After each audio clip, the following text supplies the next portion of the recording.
Hey there, welcome to another credit card news live stream. I'm Cal Barton. It's good to have you. I want to thank first and foremost, I want to thank Danny. I really appreciate the super chat. Thank you for supporting. What's up, DJ Bruce Wayne? How you doing? Support group, big support group. How you doing, man? Welcome back. So I just want to start off first here. Let me get this pulled up. Let me pull this up really quick. Here we go. So yeah, so we're gonna start off with Chase. They're launching a new travel portal and they're expanding the travel business. So Chase is expected to have $8 billion in travel sales by volume by the end of this year and hoping to nearly double that to 15 billion by 2025. Right now, the company estimates that it's a top 5 travel provider.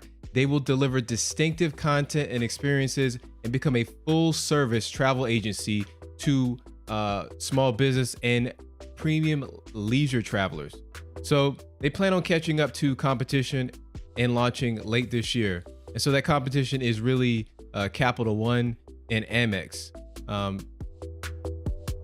You know, this kind of the competition is heating up there because with the new Capital One offering, you're getting, they're doing a partnership with Hopper, if you ever heard of that app, and they're doing, price matching. You're able to, lock in a certain, you can pay a fee and secure a certain rate, or, they're basically going to make a larger effort into the travel business to compete with Expedia and Travelocity and companies of that nature. Here's another slide here, and this is from their investors meeting. And so you can see even from before they even launched this service, they're looking to go after high net worth individuals, emerging affluent people, in the tech sector.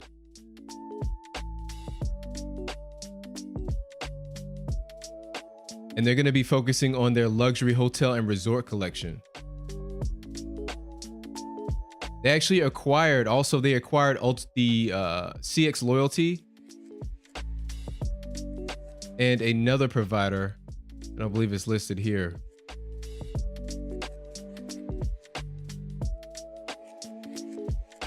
So it's going to be interesting to see how this shapes up when they basically do a relaunching of their travel portal. And it looks like, you know, I just want to say, it seems like Chase is really in a lot of in a huge change and huge flux right now, because they introduced those new restrictions on churners and burners recently. You remember that, where you can't they'll do a clawback if you sign up and you're trying to you know, either downgrade or cancel your card within 3 months or 6 months. They'll basically pull back and claw back that sign up bonus that you earned, and they'll even potentially deny you for a second card in the same rewards category. So if you already have a Chase you know, preferred card, and you have a prior history of signing up and canceling cards that earn Chase Ultimate rewards, like a Chase Freedom Flex or Freedom Unlimited, then they'll deny you from getting approved for a new card that earns in that sort of in that reward structure. So a lot of people kind of saw that for what it was, and that was just them preventing people that were trying to game the system. And even on my end, on the back end, they're preventing they're basically revamping how people are able to kind of advertise and talk about their brand. So it looks like there's in leadership in Chase, they're making some big changes this year. They really are. Another thing I wanted to address was the Capital One World Elite upgrade. Now, this happened like a week ago, but it was kind of a surprise upgrade, if you can call it that. A lot of people were very kind of downplayed this.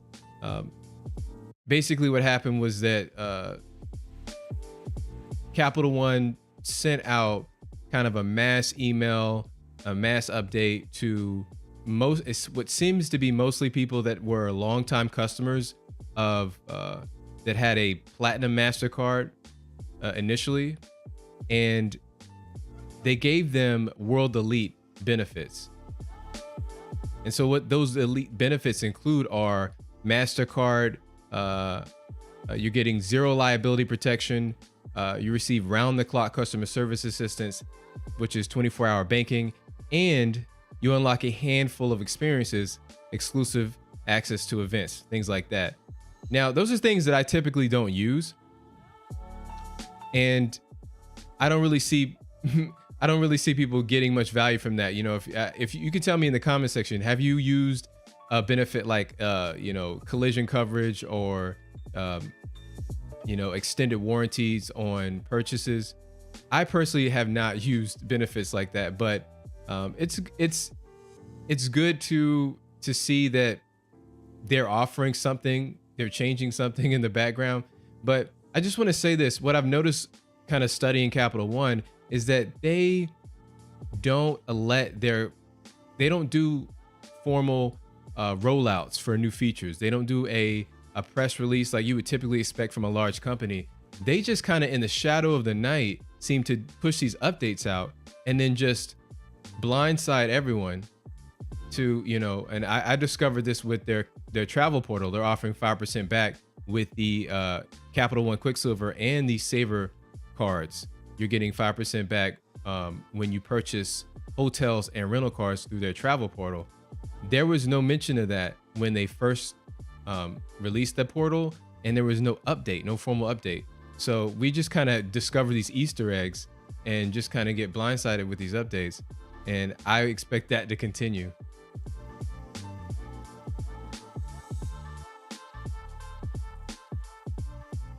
Here's another thing.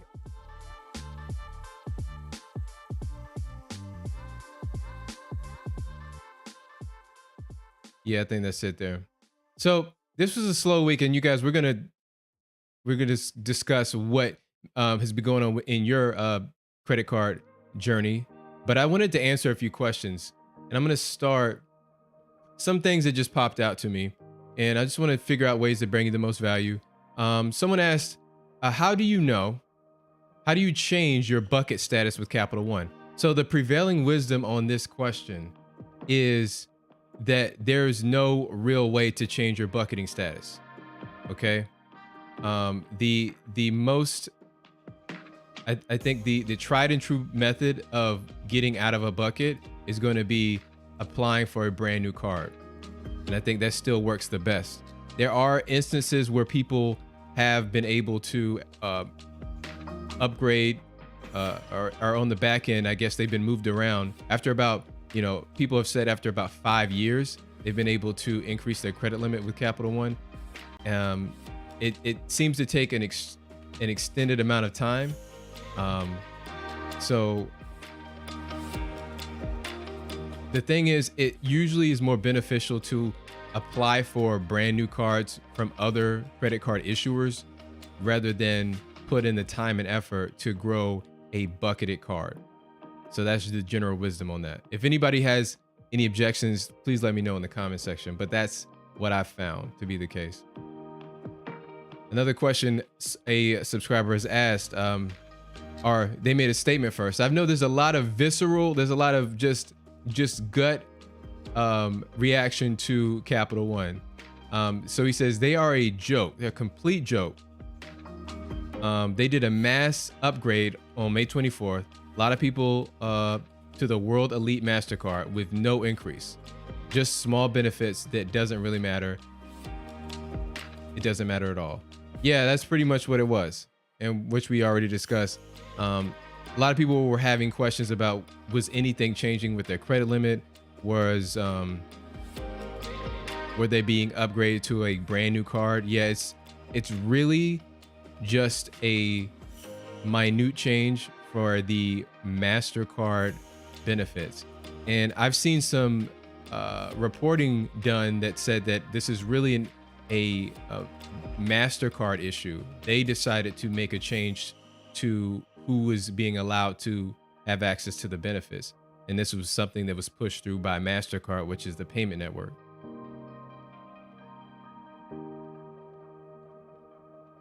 Another question here. I used to do those free balance transfers, and he's referring to the Capital One Quicksilver balance transfer, which I discussed in my previous video. When Capital One first started to offer them around 2012, and it definitely helped me a lot, but I don't think you can earn cash back on balance transfers. Well, at least I never have. Yeah, so anything like a balance transfer is considered a cash-like transaction, and those never earn rewards on any credit card issuer. So you're not going to earn any rewards for a balance transfer.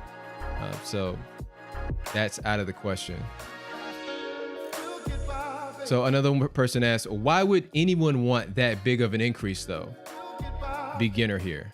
So yeah, I see a lot of beginners. This is one of the common questions I see from beginners. And this is in reference to my previous video where one individual, he was actually a senior contributor in the MyFICO forums. He was able to get a $27,000 credit limit on his Capital One Quicksilver card, which is unheard of. And most cards in that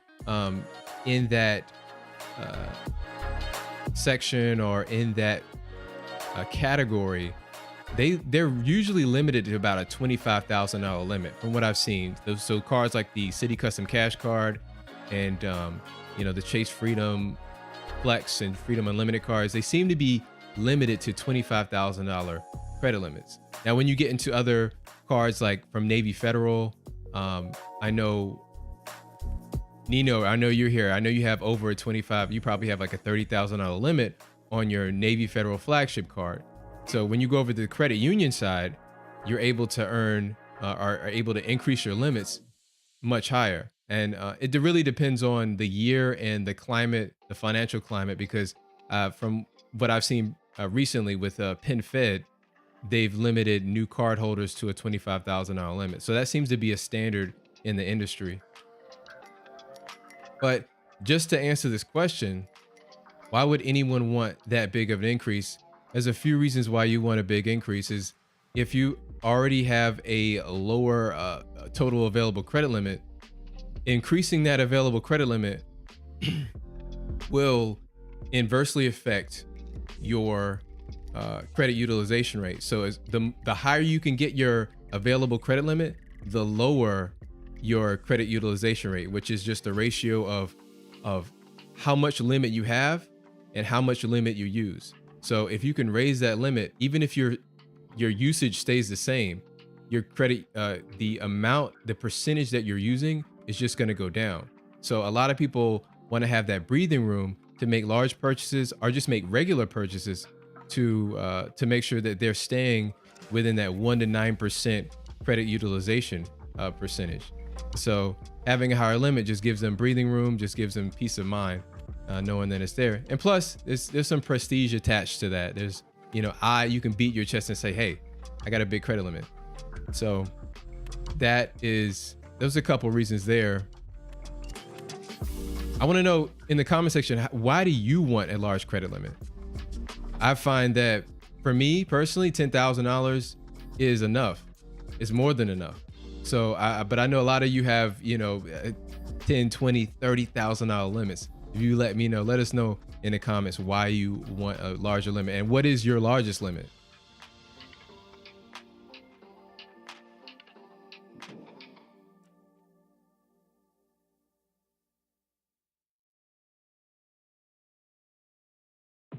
Yeah, so here's a question. What's up? What is up, Sethia? So you're saying, you're asking a question, on what basis do we get credit limit? What factors affects it? So with your starting limit is typically going to be affected by, I've found the largest factor. It's going to be a lot of factors included in how much of a limit you have. Okay, but the largest factor is going to be your income. The income that you state on your application is going to be a huge determining factor in how much debt you can afford to repay back. And then as far as those subsequent increases, for most credit card issuers, the largest determining factor is going to be how much you're using the card. What percentage of your credit limit are you using month to month?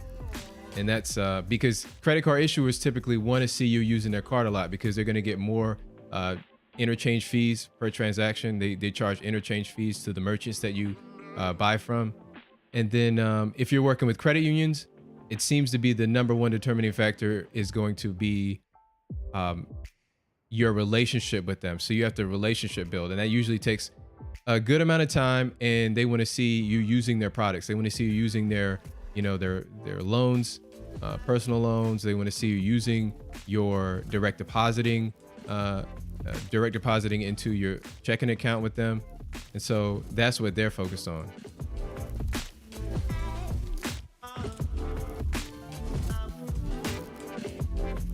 But there again, it's also, you got to think about your whole credit file.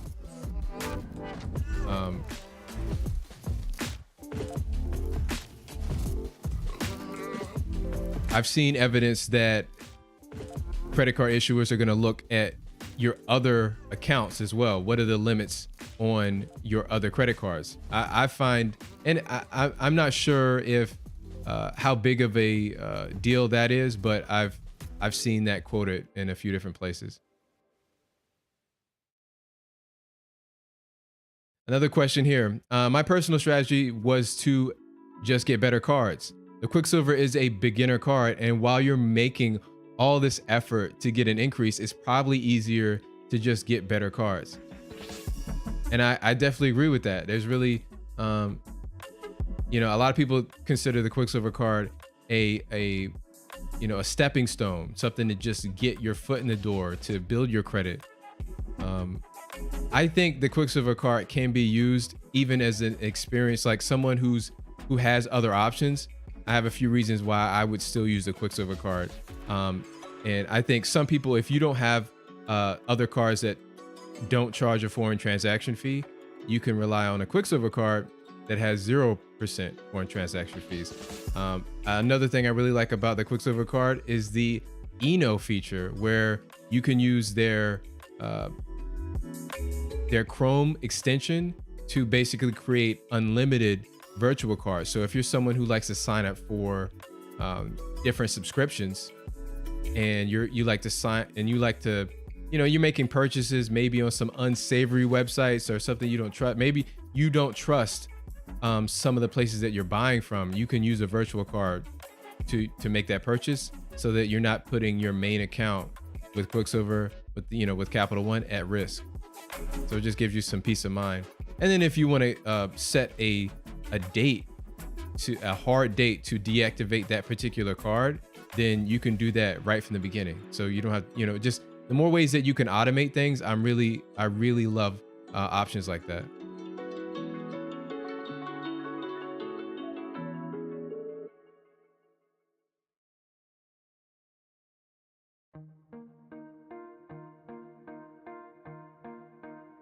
All right, here's another question. How would anyone keep track of 20 cards? So in my previous video, I discussed that this person, he had basically a 30-year credit history. He had a perfect 850 score. He had a huge income. I forget exactly the amount, but it was, a few $100,000. And he had like a $600,000 available credit limit across 20 cards. I know many of you in the comments say, Danny, you got 20 cards. I have 20 cards plus. You can keep track of them. There's a few ways to keep track of your cards. And you really don't have to work that hard because you're not using most of them. I only use 5 or 6 cards, and which is a lot for most people, but at any given month, I'm only using like 5 cards. So you don't have to even worry about, if you're very, if you're a stickler about putting some small spend on each card, then that can become tedious. But from my experience, you really don't need to put much spend very often on the cards. A lot of people choose once a year. A lot of people will go once a month, but I'm a once a year guy. Another way to keep track of your cards is to put everything on auto pay. If you put the cards on auto pay, they'll never be late. I would routinely check my balances maybe once a month, just to make sure the payments are coming out. Because sometimes, even if you set up auto pay, I had an issue a couple months back where with my City Custom Cash card, I set it up online, but it didn't take for some reason. So you might run into that. And then other people I know use spreadsheets. I know, Nino, you're using a spreadsheet to keep track of the few cards that you do use. So it does require a little bit of extra work, but you're earning, cash back or, travel rewards for that. So I think if you can put in a little minimal effort and earn some rewards, I think that's a good trade-off. How do you have a special way that you keep track of cards? I know that they have like some apps out. They have like Max Rewards. I don't know if you use that. I feel like there should be some sort of free, a free option to use some of these rewards tracking apps. There's really nothing right now. You have to pay up front for everything. Does anybody use something like that? Or if you have a unique way that you track your cards, let me know. And then here we go. The Good Doctor, he says, thanks, Cal, for the video. I was about to pay off my Quicksilver card balance, but after watching this vid, I might let it report to the credit bureaus, then immediately pay it off. So one thing I've been learning from, from my FICO forums, especially, is that the optimum place you want to keep your utilization is between 1% and 9%. And there's actually a penalty for having 0% report. I didn't know this until recently. There's actually some people see a penalty as high as 10 to 20, 10 points plus on their credit report. So they just need to so basically you want to have at least 1% of your available credit limit reporting to the credit bureaus. And to let it report, that means that you are waiting until after the statement cuts. So if your billing cycle closing date is the 23rd, you wait until after that, or a few days after that. So just pay it by your due date. Really, it's just essentially what you have to do is pay the bill, a day or two before your due date. And that pretty much ensures that whatever the balance was on your bill is going to be reported to the credit agencies.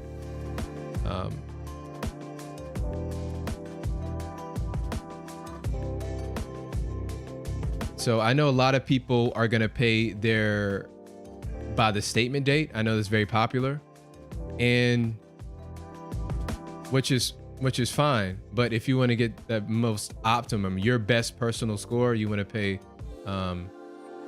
you want to have at least 1% reporting.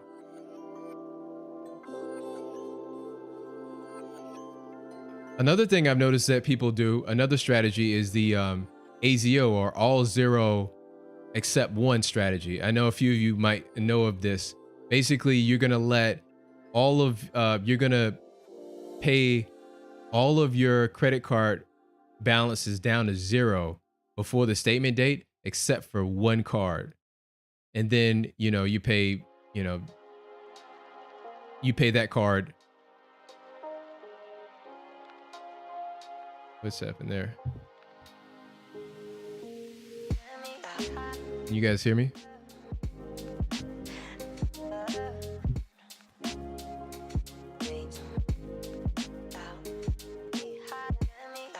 Yeah, so you're gonna pay that card by the due date.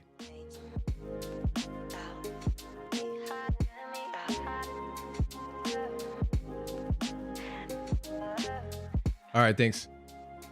So Cynthia, you're asking me what cards do I have?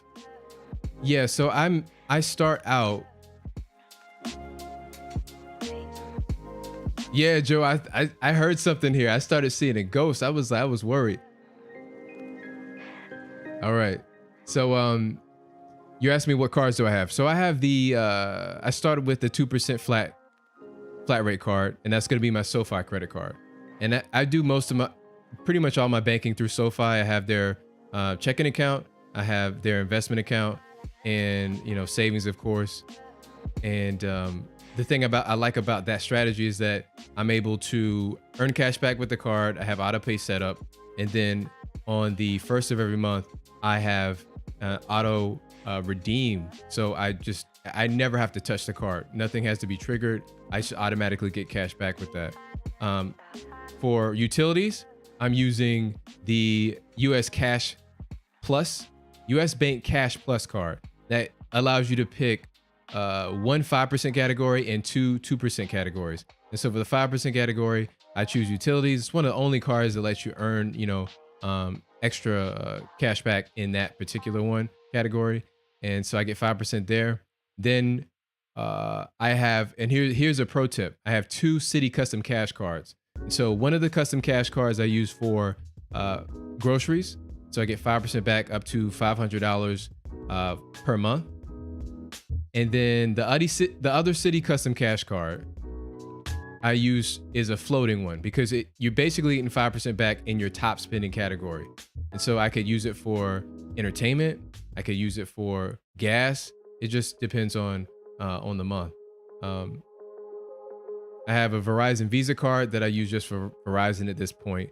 Gives me 2%, but I get some other cash back, or I get some other rewards for that. Get a little discount with Verizon. And I recently used the Venmo card. I have the Venmo card, which gives you 3% back in your top spending category. And I used that recently to book a hotel.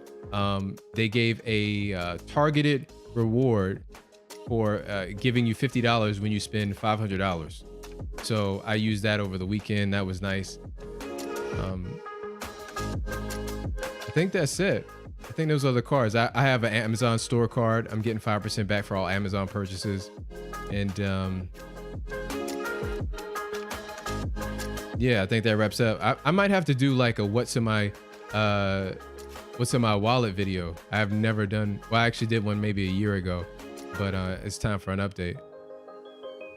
Oh man, Nino, you're saying, Cal, if you go to NFCU, you won't go back to SoFi. All right, listen, Nino, I remember you told me that any bank that does not have Zelle as a feature, then they're not a real bank.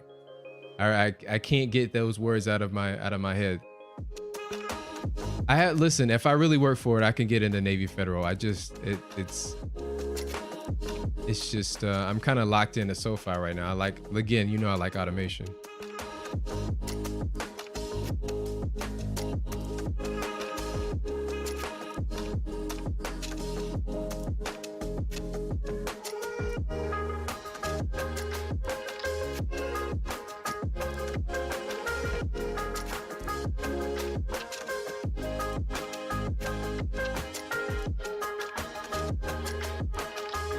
Oh, Kamar J, thank you for my. Yes, I have a Chase card. I have the Chase Freedom Unlimited card. I use that. I've been meaning to try using the Chase travel portal. I was gonna use the 5% back that it earns through their travel portal. Does anybody have an experience with that? Because I've seen some horror stories on the forums about Chase's travel portal where the purchase didn't take, and they get to the airport or they get to the hotel and they say, hey, you don't have a booking with us. You don't have a reservation. So I was a little worried about that. I know that when you go through the portal, if you have any issue whatsoever, you have to go back through Chase to handle that. So I'm a little hesitant because of that.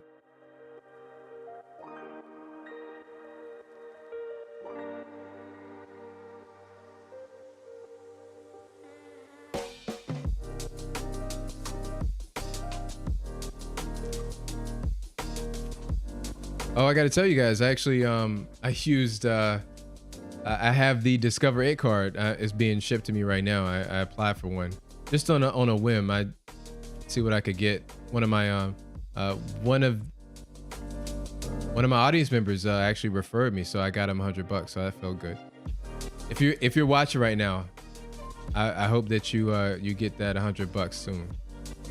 Hope it gets awarded to your account. Starting limit was 11,500. So maybe I'll use that Discover card. Use that rotating 5% category. What is it now? It's like forget. Is it like Target? I might utilize that.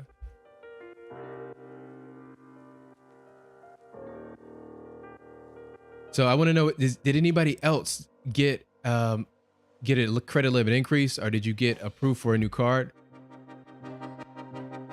Thanks, Cinemanis. What's up? Welcome to the stream. Target and gas. Thank you. So maybe I can, I don't really shop at Target. I can use it for gas.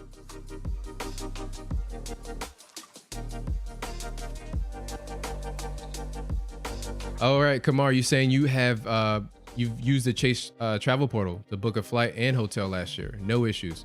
All right, that's good to know. That's good to know. Kamar, do you also have a Chase Sapphire Preferred?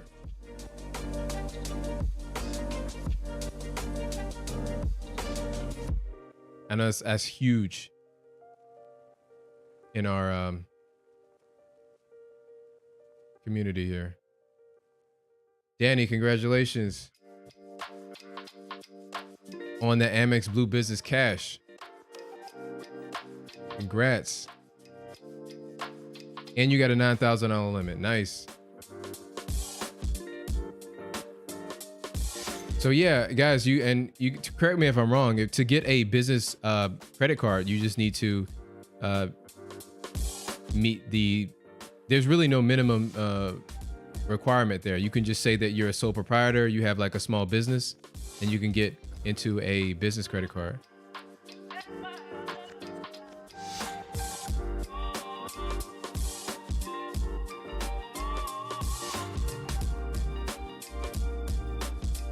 Yeah, Nino, you're saying if the cashback card has to have no minimum to redeem, no transaction fee, no foreign transaction fee. That's how you feel about Zelle. Yeah, listen, I've always, I don't want to pay an annual fee, so I have no cards with an annual fee. I don't want a 3% foreign transaction fee, and that's part of the reason why I kind of put the Chase Freedom Unlimited a little bit lower, because you can't use that overseas. But I mean, if you're doing overseas travel. I can't listen. I gotta admit, I'm missing Zelle. It's been multiple reasons to use Zelle. You know, again with contractors, they pretty much rely on that, and it's the most kind of ubiquitous way to transfer money between the large banks. So it's definitely a big oversight for SoFi.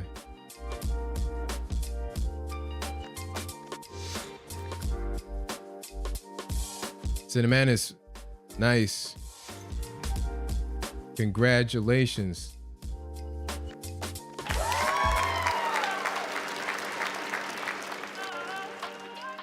You got approved you got a Discover It cashback. You got a $2,000 limit bigger than the $1,500 limit with your Freedom Flex you got last year. Nice. So things are going up. You're going all the way up.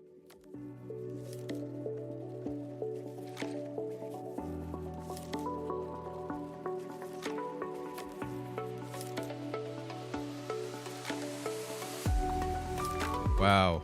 Listen, Nino. Whoa. 35K. Dang, I had to modify that. Wow. Nice. $35,000 limit with the Navy Federal flagship card. I didn't even know they were still doing limits that high. I thought they were gonna, I thought they were being more conservative these days. Very, very good. Mr. Rubio 84, welcome back to the stream. Listen, better late than never. Lunchbox, you got the Chase Sapphire Preferred mid-April, and the and the Flex got approved for a 35 days later. Wow. Both with a $5,000 credit limit. And you're working on the trifecta. All right. Listen, speaking of the trifecta, and listen, congratulations on that.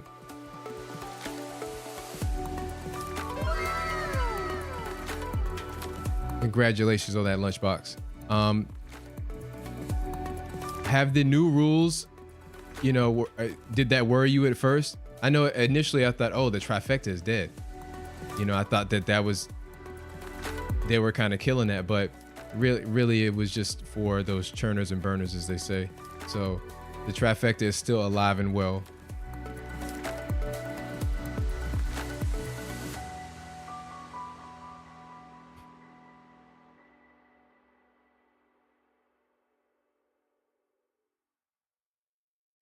Yeah, Cinemanis, you're saying, I wonder who's here with the City Dividend card and the City Custom Cash. The Dividend card is not open to new applicants. So I don't know. I wonder what's going to happen with that. I know it's being closed off, and that's been the case for a while now. Cisco, what's up? You're getting out of 524 within the next few months. What's the best Chase card to start with, in your opinion, of course? I think let me give you two things. A popular opinion is the Chase Freedom Flex. In my opinion, I think it's the Chase Freedom Unlimited because, it really depends on what you already have. I would say if you don't have any, if you have very few other cards, I think the Freedom Unlimited is a really good all-around card because you're getting 1.5% back in every purchase, and plus you get those additional 3% categories in dining, and delivery and drugstores. But if you already have their 2% category covered and you have a nice little credit card lineup, I think the Freedom Flex is probably going to give you more value because it has that 5% rotating category that you can kind of maximize if you're into that.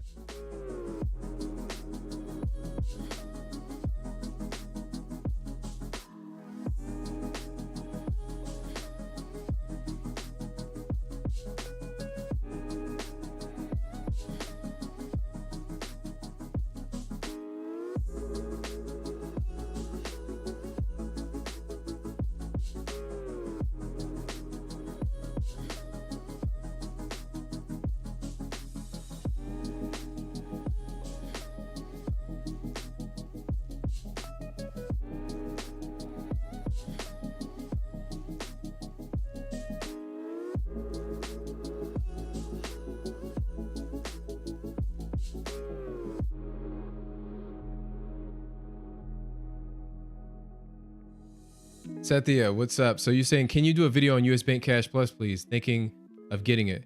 Listen, I would, I like it. It does have a $25 minimum to redeem. I don't like that aspect of it, but again, it's really the only card that you can rely on to earn 5% back in utilities, and I think it's really good for that purpose.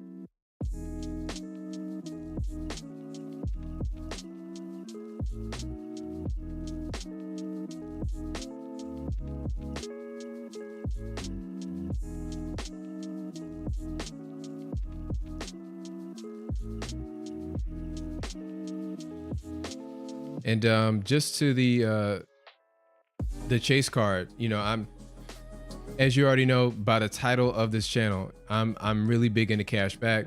I think a lot of you are too. So I'm not going to really, you know, push anyone in the direction of a travel rewards card because I don't personally use those. And if I do travel, I'm using, you know, either the travel portal with Chase with a cashback card. I could use the travel portal with Capital One, or I could use one of my City Custom Cash cards, or I could use the Venmo card, get 3% back in the travel category. That's really how I see it. I'm using cashback all the way. If someone can convince me otherwise, if that I can use a travel rewards card, even if traveling is not one of my high priorities and I'm not doing too much traveling, then I'm all ears. I'm open to it.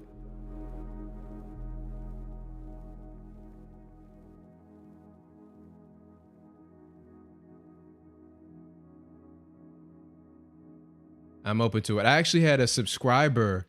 Well, actually, let me pump the brakes there.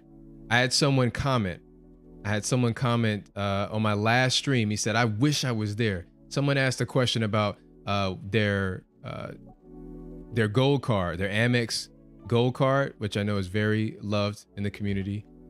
And he didn't know what to do with the 70 to 80,000 points that he had on the card. He's like, listen, he kind of threw his hands up. I don't know what to do with these points. I would much prefer to have cash back. And I said, listen, I don't know what to tell you. That's not my forte. But this guy commented and said, I wish I was there. If I was there, I would tell you exactly what to do with that. It's easy. So listen, if you're out there, tell me, teach me.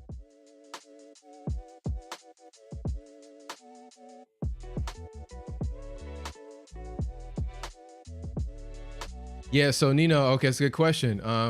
I do have a passport. No plans right now to travel internationally. No international plans. I will, you know, I could travel down south. You know, I'm up in New York. I think you're up in New York too.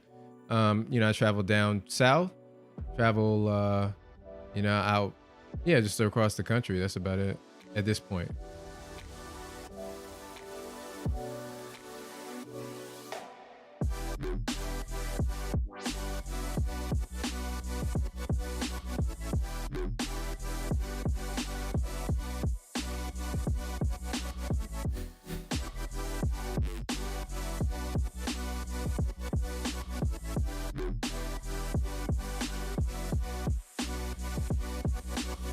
Just Rhyme, what's up? I think it's the first time that you've commented. Listen, welcome to the stream.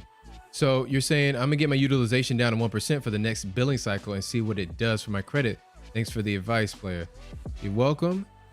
Yeah, listen, I think it's a good thing to, I think it's good to shoot for.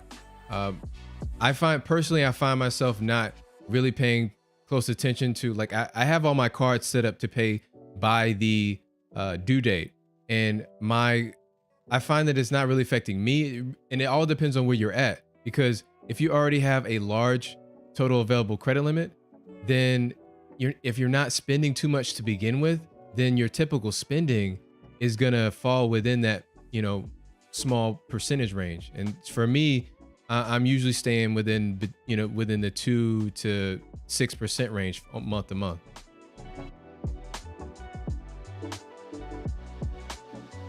Yeah, so Danny, you said any thoughts about the new Wells Fargo autograph card?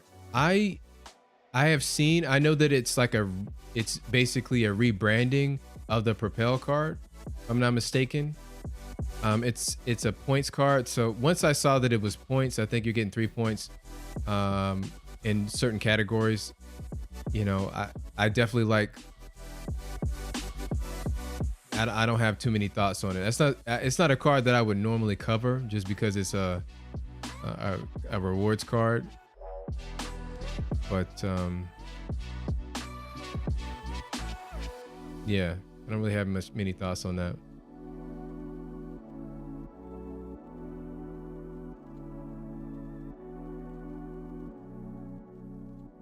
All right, so good point, Bruce Wayne. You're saying if you travel internationally from New York City, you have to upgrade your licenses or IDs by October. So I thought that you could still use your passport. I thought that you could still go with that. I thought it was an option just for like maybe just for speed. Maybe you could consolidate your IDs into one. I thought that was the idea. I didn't know it was a necessity. I'm gonna have to look into that. Thanks for warning me. Yeah, just rhyme. It's not that 0% utilization is so bad. It's just not your best possible score. So it's still better than having a 0% utilization rate is still going to be better than having over 10%. But if you want to go for your absolute best, I'm seeing experts are saying just having at least 1% on your reporting to the credit bureaus is going to be better for your score than having 0%. So maybe it's slightly better. Maybe you'll see a bigger difference depending on your credit file, the makeup of your credit file. It's going to be, your mileage is going to vary.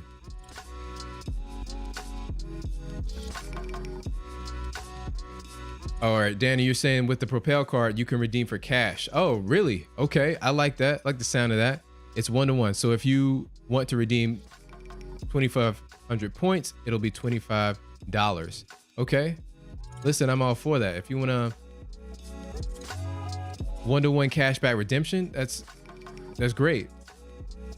And what are the 3% categories? I can look it up, but if you want to tell me in the comments, that's great too. I believe you're getting 3 points per dollar in a few of the major categories.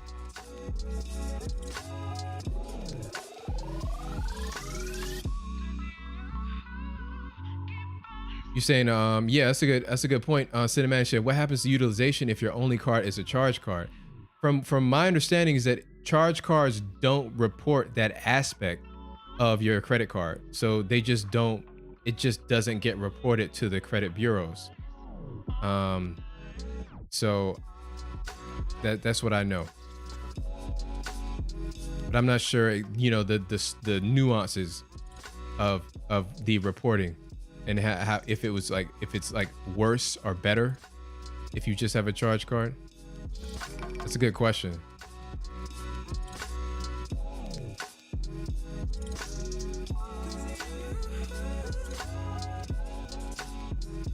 So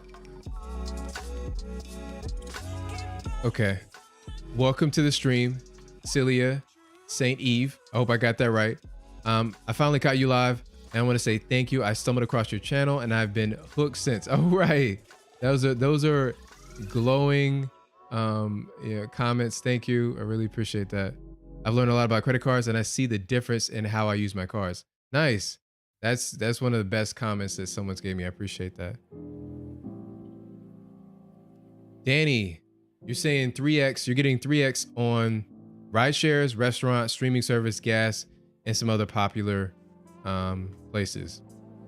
I could use the restaurants, and listen, you know, I don't really like that. I don't like that because here in the New York area, the gas stations that I go to that are near my house are charging an extra 10 cents. You know, I told you about this. It was a problem for me.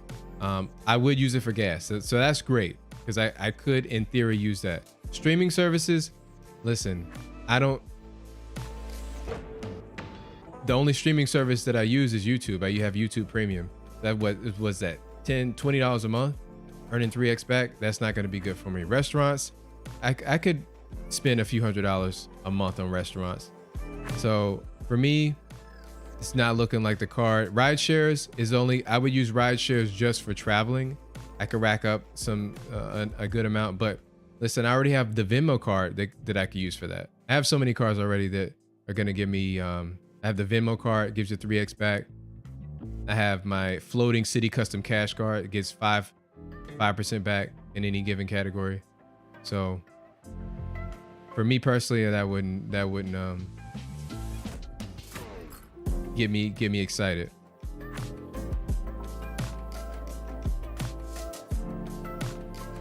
Jacob, welcome to the stream. You're a first time credit card user. Nice. Listen, welcome to the club. First tips. You guys help me give him some first tips. I think my main tip is going to be to set up autopay and treat it like a debit card. I can't stress that enough. You know, using credit cards, for most people, they're carrying a balance. And so they're being charged, you know, interest and late fees. You never want to get into that predicament. You always want to use credit cards like a debit card. You're just transacting with it. So you're just moving money through the card. That's the way I think about it. And you're paying that bill at least by the due date. You know, many people pay it by the statement closing date to optimize their for their credit score. And you really want to use your credit card so that you're just earning rewards. You're just earning rewards and making money off of it. And there's many others. You know, you want to raise your credit limit, so you want to, you know, figure out what card do you use, and just let us know what credit card do you have. Maybe we can give you some tips specific to that card. You definitely want to get that credit limit up as much as possible. And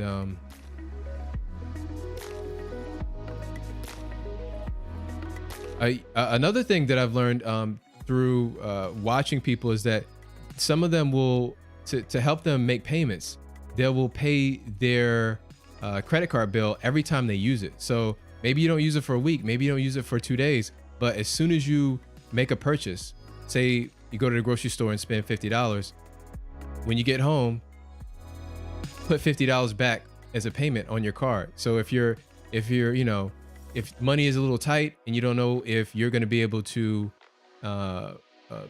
budget for that money in the future, just go ahead and make that $50 payment that same day. So just treat it like a debit card. You never get in trouble. I know it's a little tedious for some people, but you really can't beat making, you know, payments every time you use the card. You're forced to see your balance. You're forced to maintain a zero account balance. Okay. After it clears, yeah, you could wait till it clears too. Cinemantis, you could wait till it also clears. That's fine. But I have a question for you, Jacob. What got you into using credit cards? What drew you in? What particular card was it? And you know, what really enticed you? Because a lot of people don't really show much interest in credit cards. You know, it's just something they keep on the side. You know, it's something that they don't even know what rewards they have. You know?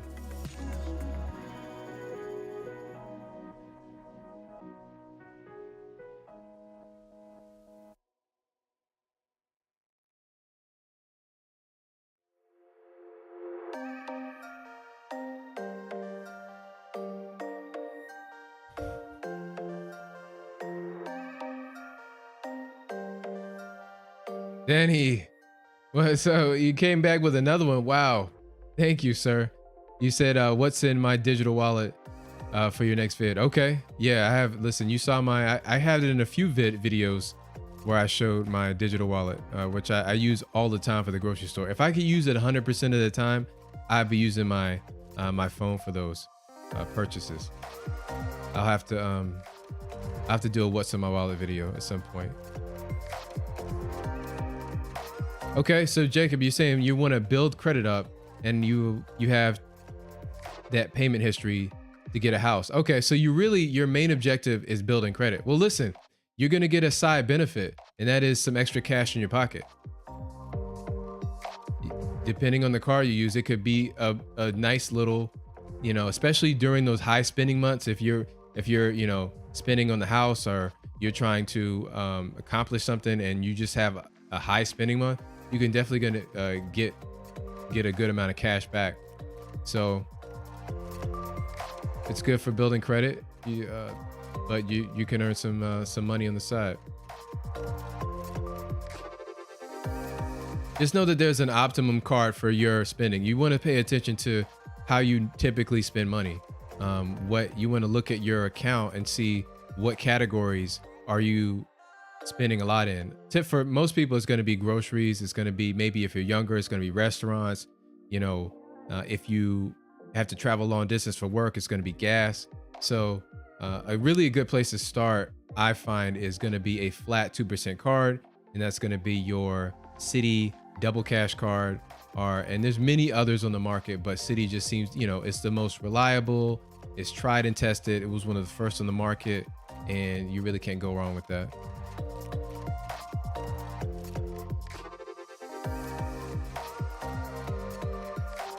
Oh yeah, Fresh and Fit. I can't believe, just rhyme. Fresh and Fit. I am also a subscriber to Fresh and Fit. Maybe I shouldn't say that. I actually unsubscribe it, but I am aware of them. I am aware. They're controversial though. They did a whole podcast on credit cards. Yeah, listen, Fresh and Fit, they do some productive things. It's not all the Jerry Springer show. I do appreciate that they did a credit card episode. I'm sure it got way less views because people don't want to see that.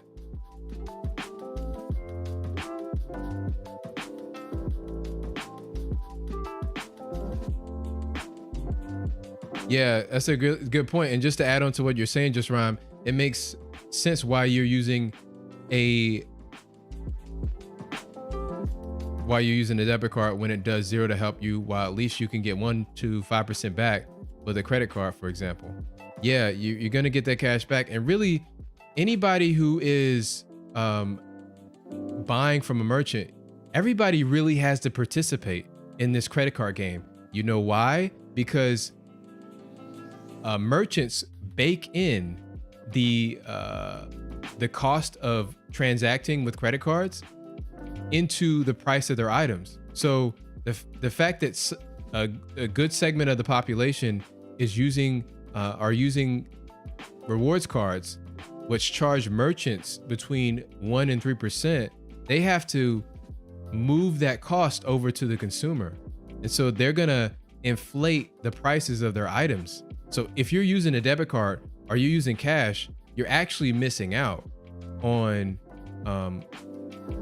earning cash back, and you're having to pay a higher price to subsidize the reward system for all of our benefit.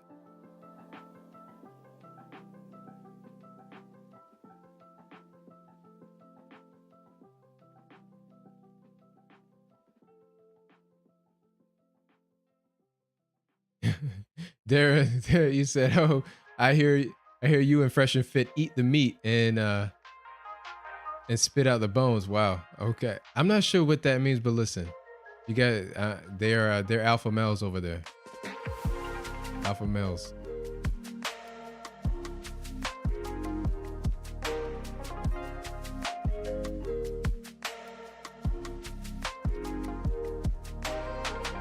Ellen Beck, welcome back to the stream, and it's good to have you.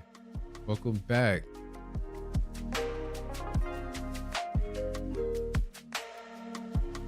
Yeah, Cinemanus, I can't click on your you got a long message here, but as Cinemanus, I see your message. You're saying the only reason I'll ever use a debit card is for transactions for a checking bonus requirement. Yeah, I only use debit cards at this point for gas purchases, and if I didn't get charged that extra 10 cents, I would definitely be using either my Verizon Visa card or one of my Citi Custom Cash cards to make those purchases.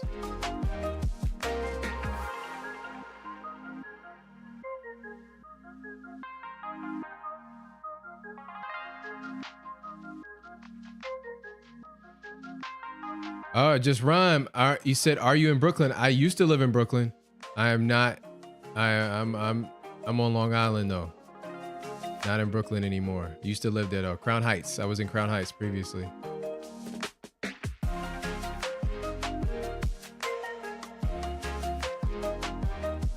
Cheryl, what's up? Welcome, Cheryl. Welcome to the stream. Good to have you.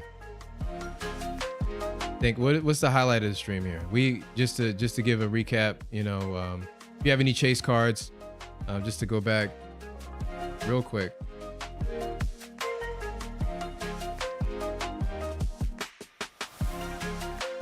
Chase, just so you know, Chase is going to be launching a new travel portal later this year. They're just going to be expanding access to the portal. They're going to be making a strong push to gain the business of kind of affluent, you know, upper middle class patrons, just to get them in the door and compete with, you know, the larger travel sites like Expedia. So that's what they're looking to do.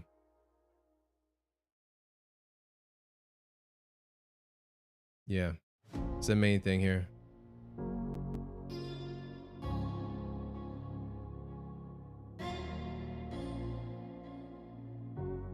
All right, Cinematic, you're in LA, and I think Danny's in LA. Or Danny, I believe you're in LA. LA there. All right, Nino's in Manhattan. What's up, Manhattan? That's expensive, dude. Wow. You got it together. If you have it together, if you're living in Manhattan. That's why you got the $35,000 Navy Fed limit. You're gonna need it.